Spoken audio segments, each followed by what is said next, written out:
Welcome into the official. We got a great show for you this week. Of course, we do.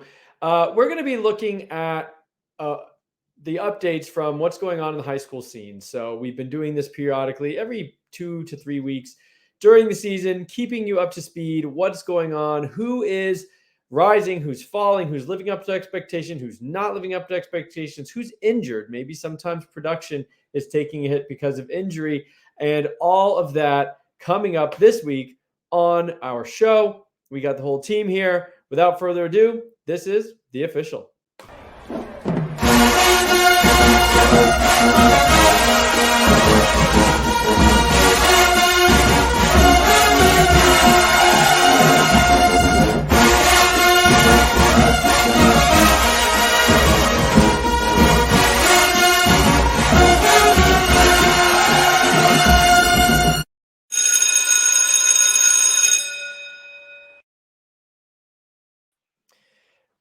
All right. Welcome in, gents. We are about to go into our high school update. I love this show. It's keeping everyone up to speed, what's going on in real time, or as close as we can get. Before we do that, let me shout out homefieldapparel.com, our partner in crime. If you haven't been to their website, you need to go check it out. If you love college football, if you're watching this show, you do love college football. And so, therefore, you need to go look at all their apparel, whether it's the team that you follow, your alumni, or just a cool mascot. They have every single team you could really imagine from the college ranks. And that goes down into, FCS and below, other divisions, all sorts of teams. And what they do is they work with the school to come up with a logo and a motif and a design that really keeps in check the school's history and tradition and color scheme, but also does give a unique look than anything you're going to find anywhere else. So it's homefieldapparel.com, shirts, pants, sweatshirts, hoodies, hats, you name it, and go tool around on their site. If you haven't been there before, go ahead and enter Campus2Canton, that's with a number 2, as your promo code. Get 15% off your first purchase. Additionally, you got to check out campus2canton.com. If you're watching the video or listening on the podcast, you want to go see everything else we have to offer at campus2canton.com. Every tool, every listing, every ranking, every article you need to master the college fantasy football side as well as the NFL side and the leagues that do both, such as the namesake, a Campus to Canton League. So go check that out. Now, with that all being said, we can now talk about the high school goings on this week and last 2 weeks. One name we are not shy about talking about, that we've talked about all year long, who's having an absolutely insane senior season, is DJ Lagway. Now, I could talk about him quite a bit. He's going to my alma mater, at least fingers crossed. He's committed there, and there won't be a decommitment in our future. But Matt, I'll throw it to you. We can watch the video. You can bring us out, some things that you saw, but really putting in context, what are we seeing with DJ Lagway this year? And, does that make a difference as to what you thought about him just 6 months ago when he was kind of an interesting guy, but what he's doing on the field this year is just nuts. Yeah. I mean, he's really just looked a lot more cleaned up. I mean, his completion percentage has shot up in just this game alone. 86% completion, 543 yards, 5 touchdowns, and 6 carries, 43 rushing yards, and another rushing touchdown on top of it. So, I mean, he's just come out and he's dominating. Like, this team isn't, a particularly good team. They have a 7 power rating on Max Preps, which is not good, ranked outside the top 500 in Texas.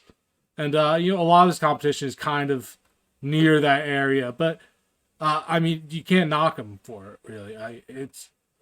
He's just continued to improve year after year.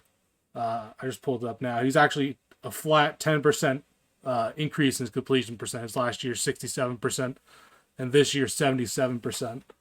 And I think that just really shows in the actual plays that you get to see. I mean, he's just looking a lot better. The arm is, it's right up there with Rayola's in this class. It's amongst the best. And on top of that, he has, better mobility than Rayola. So I think he is definitely making a pretty strong push to be the quarterback one in this class. I mean, the upside is there, and I mean, now he's just looking so much better. He was able to make the top 11, the lead 11 too, although he did have a up and down, few days there. So I just think there's a lot to like, and he just has so much momentum going for him right now. Yeah, I mean, all that's music to my ears. David, do you agree, disagree? Are you thinking up for all the class? I mean, for a long time it was Dylan Raiola in a class of his own, and then Sayan started sneaking up in there. I think I know you and I think Matt too maybe has Sayan in there kind of as a tier of the two. Where is DJ Lagway pushing to burst that bubble and make it a threesome at the top of the QB rankings this year? I definitely think it's a threesome. And he has the mobility that Rayola doesn't have, and he has the arm that Sand doesn't have. So if you really look at his profile, it's pretty complete compared to those two. But I would say he's a little behind mechanically, footwork wise, and some other stuff. But I don't know. I mean, seems like something he could definitely clean up over time. So I think like his ceiling might be the highest. I feel like it's got. I mean, it's really close. I think his ceiling's got to be definitely higher than Sands because Sand doesn't really have much of a physical profile. Um, and Rayola, like we said, not super mobile, but obviously his arm talent's pretty crazy. So I don't know. It's a little bit of a race here. I think that makes things exciting. I was talking to someone the other day who, was kind of just asking about the QBs in general in this class. I said, well, I think there's three. And it kind of just came out of my mouth. I didn't even, realize it because for so long we've been saying two, but I think Lagway with just the production is just otherworldly this year. And we liked the tools. And so now that the efficiency is showing up, regardless of competition, regardless of his school, you watch those clips, like the time it's on the money. He's hitting these guys in stride. I do think mechanically is improving. I think he still has little ways to go there, but it's improving. His release is quick. It's strong. We've always said from the get-go, he can throw from multiple arm angles. He's got a lot of what you're asking of what any of us would ask a prep QB to have, headed into college now. And it looks like some of those, that hodgepodge of tools is kind of starting to congeal in one unit that's kind of all working together for him, which, I really like. The future is very bright for DJ Lagway. Okay. And just, I think Matt talked about his completion percentage last game and some of the stats he's putting up, but just like routinely going for, 4 or 5, sometimes 600 total yards and like 4 TDs minimum. I know he had one game with like 8 TDs, just kind of nuts. Let's talk about some running backs. That's really the only QB update we have this week of note. But we have some running backs that I think are making some moves and interesting. Cameron Jones, a guy that I really liked in the summer and have, he's basically forced my hand to kind of drop him because he just wasn't performing. Although, very nice game, David, against Made or Die, which is, I don't know if I said that right, but a pretty powerhouse program out in California. Tell us what you saw this week and if that changes your opinion, because I think I was the highest one on him and I had to drop him. So I know you guys are probably off Cameron Jones, but he's a big bodied running back who shows a little ability in the receiving game too. Yeah, he's like squarely in my tier 3 right now. So apparently, and this is the context we didn't have before, was that he had an operation on his knee in the off season, and so like the first 4 games or so, he only averaged like 4 yards per carry, and I think it was just kind of getting his legs back, getting back into the swing of things, and now like these last 4 games, he's over 100 yards per game each game, which is a big deal at Bosco because they have so much talent. It's there's only one ball and there's so many good guys, so that's definitely impressive. So he's just right back on track. And like I've already talked about, I really like the fit at UCLA. But I should just over the last 4 games, he's got 53 carries, 485 yards, 6 touchdowns. I think he had a receiving touchdown there. They showed. Yep. So yeah, I mean, and he's a good athlete too. He's not a multi-sport guy, which is pretty rare.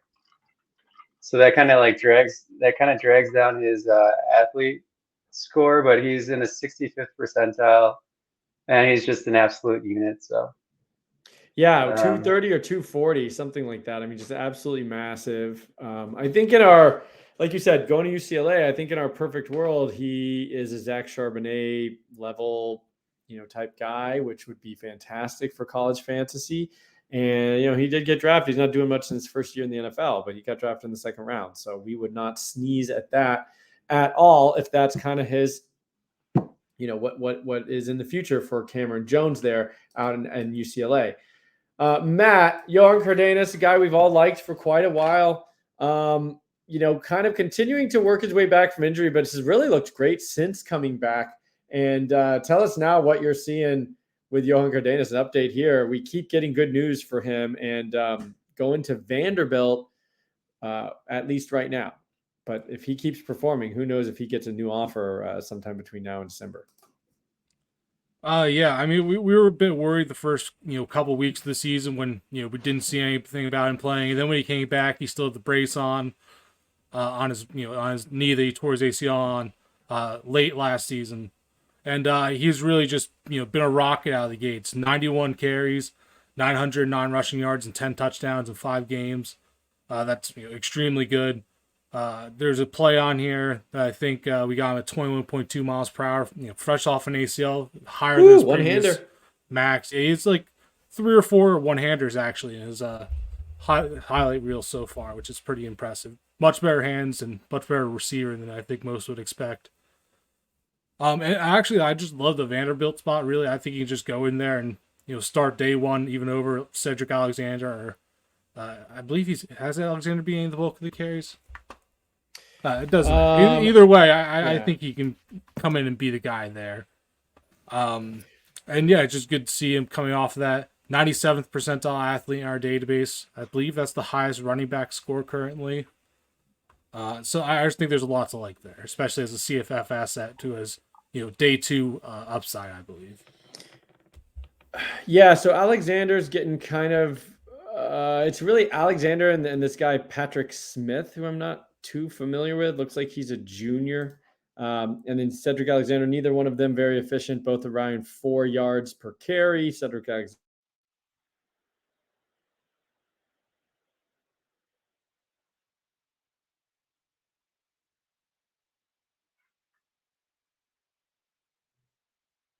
Alfred, you're muted.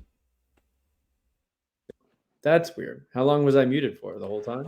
About 10 seconds. I wasn't because the video was up. I couldn't tell if my headphones messed up or you just weren't talking. My headphones may have messed up. But anyway, show must go on. I think he's a guy that, if you're in a league with us, you're probably going to see him drafted. But in quite a few leagues, I wonder if he'll even get drafted, partly because of the Vanderbilt. I think he's a 3-star, so he's like not going to be. Yeah, he's not rated super high. I believe on 3 is the highest on, and they have him like 18 or something like that. So he's the kind of guy that you could probably wait on. But depending on when your draft is next year and stuff, like he's the kind of guy to me. If you start getting some whispers in spring. I don't know if he'll be on campus by then, but like Damian Martinez. I mean, Damian Martinez showed up at Oregon State and it was immediately getting first team reps. And everyone's like, oh, this guy's good. And so, the snowball starts rolling pretty much from there. So I think Cardenas is the kind of guy, if you start hearing some whispers right away when he steps on campus, like bump him way up because this could be a right out of the gate scenario, just like you said, Matt.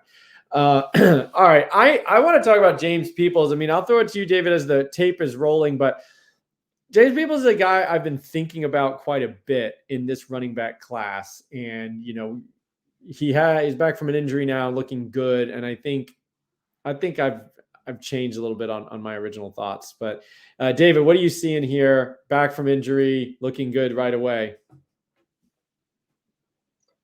And I don't really know what the injury was. I looked everywhere. Maybe Matt knows. I did notice that he was wearing like a compression sleeve on like his right lower leg that he didn't wear last year. So I don't know if it had something to do maybe with like a calf or something, but he just came right out of the gates. He's averaging, I think, all-purpose yards about 235 yards, 7 touchdowns in just the 2 games he's played so far.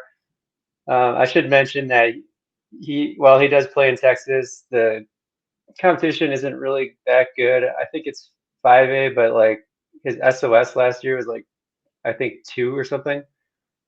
So take that with a little bit of a grain of salt, but I mean, I don't know. Alfred, you can chime in, talk about what you think about him. I've kind of talked about it a decent amount. I really don't know what to do with these Ohio State guys because I do think I think Lyle and Peoples are good. I just think you have to be really good to like avoid a committee at a school like Ohio State. So that's the part where I really struggle with. I don't know exactly what to do, where to put these guys. And as far as like athletically, like we have James Peoples I think he's 59th percentile, Yeah, which somewhere is, around there. or 57th percentile, which is, it's fine, but you know, it's in the class, it's like 99th. It ranks 99th out of just running backs for the class. So just something to keep in mind. But yeah, give me your thoughts, Alfred. Yeah, so I mean, this is a guy that I've been saying all along that he's just he's fine. Like you said, he's fine. And I think athletically that remains the same, like you just said, but he does hit 21 miles an hour on a breakaway run. I mean, we like that. At least 21 says you can probably break away from safeties even at the next level, if you get that full runway. So it's like not a limiting factor. I think I've come to kind of maybe think that this guy might be one of the safer running backs in this class, in a class that we can't seem to find a running back that we really love. Everyone's got question marks. I know Cam Davis has been routinely drafted at the front of our leaderboard, at the front of our drafts, first running back off the board in many of our drafts.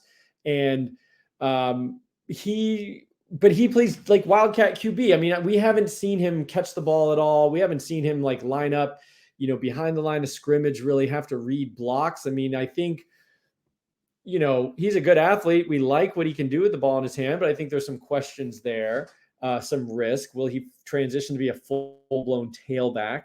But James Peoples just kind of hangs around. He's performing really well. He's in Texas.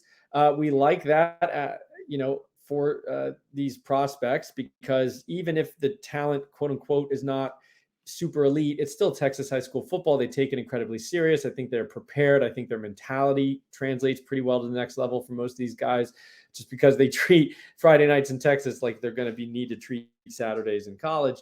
That's a little bit, kind of narrative street, but I think James Peoples is good. Like, I think he's a better overall running back than his classmate, who's good, but I think Peoples shows some good quick short area quickness. I think he shows some quality, like balance. He's a good runner of the ball. He's shown some ability to catch the ball. And in this class, he's over 200 pounds too. Like, he's not small. He's listed, I think, somewhere at 190, but we have him at 202. I think he's over 200 pounds. I just think he's good. He's going to a powerhouse program.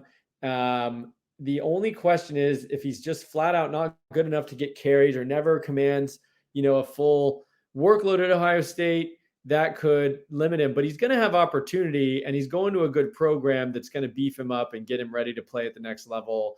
And he seems to be kind of a guy who can do it all. Like, if he's over 200 pounds, he could be a bell cow, so to speak. And what I mean by that is just like a guy that you don't have to take off the field on third downs. You can see in that clip we just showed, he's got a little bit of pass protection ability already. I just like, he's always been a little meh, but everybody in this class to me is a little meh. Like, there's no running back we're like thrilled to draft, as evidenced by sometimes we don't even take one in the first round of our mocks. Like, that's crazy to me, but there's just nobody that we love. And so James Peoples has become a guy that, like, I feel like I'm going to want to start targeting him. I feel like you can take him in a draft and feel pretty confident that in 2 or 3 years, you're going to have a usable running back. And I'm just not sure there's a lot of guys in this class you can say that about. So That's kind of where I've landed on him. I think he's safe. Do I think he's like the next, Maurice Claret stud freshman starter? No, I don't. But I think he's pretty safe running back. Matt, am I way off base here, or what do you think? Any other additional thoughts on James Peoples here? I would say you're probably playing a bit too safe in that regard. I think him and Lyles are, about the same level of talent. And I don't think either are very super high end talents. They're just both, good. I mean, especially Lyle, he's producing very very well against the top competition in Florida, averaging over 10 yards per carry again this season. And I actually like his tape a little bit more going into this year. So I don't think that Peoples is the clear talent. So I it's hard for me to be like, okay, I don't think this guy's going to get drafted day 2. Not very likely if you're not going to be a full-time starter at Ohio State at least. And then on top of that, he's not really going to be a CFF asset because I don't think he's going to be the lead tailback at Ohio State. So it's just, if I'm looking for a CFF option, I think there's much better. If I'm looking for Delvey options, I think there's much better, much later. So yeah, it's just not a guy I'll be targeting. Fair enough. That's some good. I think that's reasonable cold water to throw on what I just said. So then we move on to Gabe Winowitz. This is a guy we've been talking about for quite a while. He's one of he'll be on the freak list, right? Isn't he a bit freaky as an athlete? This guy out of New Jersey. I think he's over 200 pounds. He's short area quickness. I think if I remember correctly, it's kind of off the charts. His agility numbers, and you can see it in the tape. We don't have a video, but anything you want to add, Matt, since you're from up in that area? Yeah, I mean, he just transferred out of the Detroit area. He's enrolling early at Rutgers, so he just moved down just on a whim and just nice. Is playing high school ball there on the same team as AJ Saras, another New Jersey or another Rutgers commit. Yeah. And I mean, he's just been doing really good from what you can tell. At least we only have stats from 2 games, but his last game, 11 carries, 122 yards, 3 touchdowns. Playing, not very good New Jersey. There is good competition in New Jersey, but he's not playing it. But he's producing at least. He's a freak athlete. And something that we didn't know before that we haven't brought up in any of the other shows is that he's the little brother of former Michigan edge rusher Chase Winovich. So I think it kind of makes sense, Michigan and the same last name, but I'd never put it together until and I saw it. Has had a decent NFL career. I think it kind of a spot. The Patriots. Yeah, like a situational defender for the Patriots, though, and he's played. Mm-hmm. Yeah, pretty good athlete too, though. Yeah. And then I guess David, you added Jules Goff, a Pitt commit. Looks like he's breaking records over there. Do we want to keep an eye on him? We haven't talked about him at all. I think he's probably most likely a committee guy at Pittsburgh, although their depth chart isn't anything too impressive, but I just thought it would be fun to bring him up. I just, there was a record standing for 48 years at his high school. He just broke the rushing record. He passed 3,354 yards. Career or I know our list for a career. Okay. Which honestly, is that I don't know. I've seen plenty higher in other areas of the country. Yeah, I mean, the Texas record is probably a lot higher than that, but still, it's good for him. Yeah, so it's just something that I thought was fun to note, and I know our listeners like to scout for themselves, so it's just the guy to check out if you like him. He's super productive, and I think he's 59th percentile athlete, which is solid.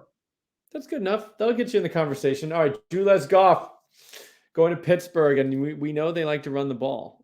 So that's a good landing spot for fantasy running backs. All right, Micah Hudson. Matt, I'll throw it to you, but we got our weekly Micah Hudson highlight. He's been just going absolutely ham all season long, averaging 22 yards per reception. He has almost 1,000 yards in 8 games. Also producing on the ground, and take it away for Micah Hudson. I think we have a clip here. Yeah, I mean, I think I've said everything that I can say about him at this point. But I mean, just the after the catch ability is just insane. And I feel like that's the big thing that really separates him as being a higher caliber wide receiver to me than Jeremiah Smith. Watch I this. think he has. The jukes, Yeah, but the acceleration right there. Holy crap. That is unbelievable. yeah. I don't know at this point like what more you could possibly want from him. Yeah, that's I have wild. I to mean, ask. go ahead. I was just gonna. I have to ask you, Alfred, what you because I know you're really big into the Blue Bloods thing. What do you think about him going to Texas Tech? Does that knock him down for you at all? It sounded like you had Miley Graham ahead of him. I don't know where you It's have him weird. graded. Yeah, I had Miley Graham, I think slightly ahead. It's weird, but in the NIL era, I think these things are gonna be a little bit weird. I mean, Missouri pulled Luther Burden, and he's been doing fantastic. There's another edge rusher going to Missouri this year, like a 5-star. And I just think like it might be a little different in the NIL era. If they can pay a guy and they want to prioritize a singular player, and we'll see, because Burden being from Missouri is I mean, I don't know if Missouri's ever had a first round receiver, running back, or quarterback like ever.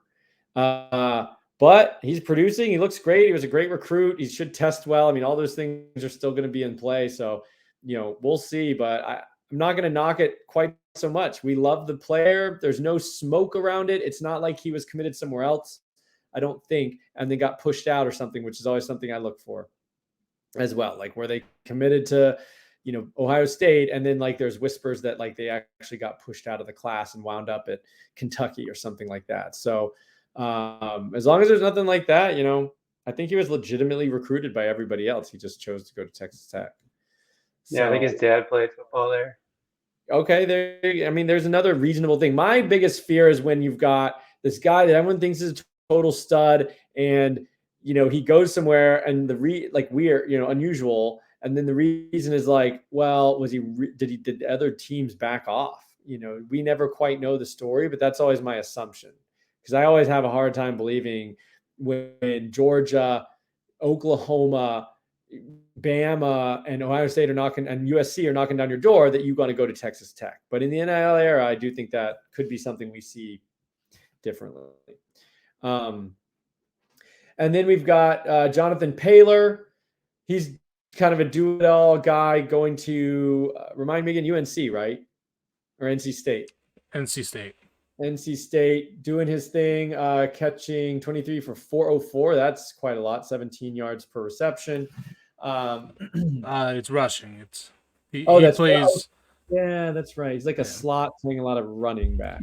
Yeah, he in other seasons I think he's played a little bit more wide receiver, but this year he's mostly just lining up straight up a tailback for him. He's a really really well built, like 5'8", like I think he's 180 pounds at that height, which is pretty dense at someone this age. I guess it remains to be seen what he'll play at UNC. I mean, he may be some kind of hybrid, or I imagine he'll be more of like a gadget kind of guy. Okay. And then we've got some commitments. I mean, number one, I think in terms of just name recognition, Draylon Miller decommitted from Texas A&M, where they had two nice commitments with Cam Coleman and Draylon Miller, and now it's just Cam Coleman. Visited LSU last week. Apparently, USC, Georgia, Colorado on his radar. And I'm hearing a little bit that at least people are speculating DJ Lagway is talking to him in his ear hole. So we'll see where that ends up. But he's a guy I've really liked. I mean, I dropped him down a little bit, but there was a time he was a top 2 or 3 receiver for me in this class. He just does it all. And he's got a good, 200-pound frame. Bosky, Howard, and Joseph Stone. Howard commits to Louisiana, so we got a G5 guy there. David, what do you like about him? Why is he notable here for us? Could be one of these G5 standouts, I guess. Yeah, so Bosky Howard's a 98th percentile athlete, and he's going G5, so that's definitely interesting. He's kind of like these weirdo guys like Paylor a little bit, and like Bussy and like Derek McFall, these guys that are kind of like, I guess, yeah, you just call them, what do you call them? Gadget guys, I guess, where they're not like super refined as route runners or whatever, but they're like pretty sweet after the catch, and they, it's going to be like short passes that they can just kind of house. But I think going G5 is interesting for sure. And Joseph Stone is just a guy. it sounds like the staff kind of pushed him out a little bit. He's committed from LSU, yeah. Yeah, he's kind of been out all year with an injury, like a leg injury. And he really had a big sophomore year, but then he had a transfer issue, I believe, last season, and he didn't. I think he only played like half the year, didn't really produce too highly, and so he's just sort of like waned off. And I think since they're obviously LSU is very interested in Draylon Miller, adding him, they have like too many guys, and I'm pretty sure he's gonna. If he goes G5, I might be someone interested, but just they gotta monitor. Okay. All right. And Matt, I'm going to give you the floor for David Mitchell. This is a guy we've seemed to talk about in some form or fashion, whether it be a mock draft or these updates. He's having a nice season. He reclassified, so he's going to be very young tight end going to Oklahoma, I believe. And you really like this guy. So tell us what's going on with his last game here as you roll the clip. Yeah, we don't have any full season stats on him. He's playing at Los Alamitos now, but for some reason it's just not available. But I mean, especially compared to some of these other tight ends we're going to talk tonight. I mean, 7 catches, 148 yards, and 1 touchdown, in one game for a tight end is pretty good. And 21 per catch, down the field threat. He's not an uber athlete like some of these other big name tight ends in the class, but I feel like he's one of the most well balanced. Just has one of the better overall skill sets. Good blocker, good route runner, good hands. Good after the catch. So I feel like it's pretty safe in that regard. Also, Oklahoma's a pretty decent tight end landing spot. Yeah, absolutely. I mean, and you've been on him from the moment he reclassified. You were all over Mitchell. So we like that. Christian Bedenker, David, he broke a record. So you got a couple record breakers here on the show tonight. I guess it's that time of the year. We're getting close to the end of the high school season. What did he do that makes us want to take a look? I mean, he's like a 4-star. I think he's fairly highly rated. Yeah, he's a 4-star going to Clemson. He plays in a small district, I feel, in Illinois. So he just had 203 career receptions for that league that he's in. He's just about to. He may have actually passed Treadwell. I believe this was two games ago where I saw his tweet. 1 or 2 games ago. So he either has passed Laquan Treadwell or is about to. A couple other guys he passed was I don't know if you guys remember CJ Fedorowicz, I think his name was. Yeah, played it. I think Iowa, right? Iowa. Yeah, he was Iowa third rounder. He had like 1 solid year in the NFL, and then PJ Fleck was the other guy. Thought that was interesting. So I think he just passed him. So yeah, just big time production. The weirdest thing is he didn't get an offer from Notre Dame. I still don't understand I don't really get why, because kind of checks all the boxes, like Catholic school, 4.3 GPA, super smart, super productive. He's a 62nd percentile athlete, which is, it's good. It's not amazing, but it's good. So it's a little peculiar. I don't know what that's all about. Also is absent of some of the SEC offers like Alabama and Georgia, which you prefer to see probably, but he's got the Iowa offer, he's got Ohio State offer, Penn State stuff. So just a guy that's been a mega producer. So, another guy that people should watch his senior tape. I like the senior tape quite a bit. So okay, I like that. Matt, we got a commitment to Oregon, Roger Sealapaga. I have not really looked at him too much. I just pulled him up here. He's out of Utah, and he's not listed at 200 pounds, so a little nervous about that for a tight end prospect.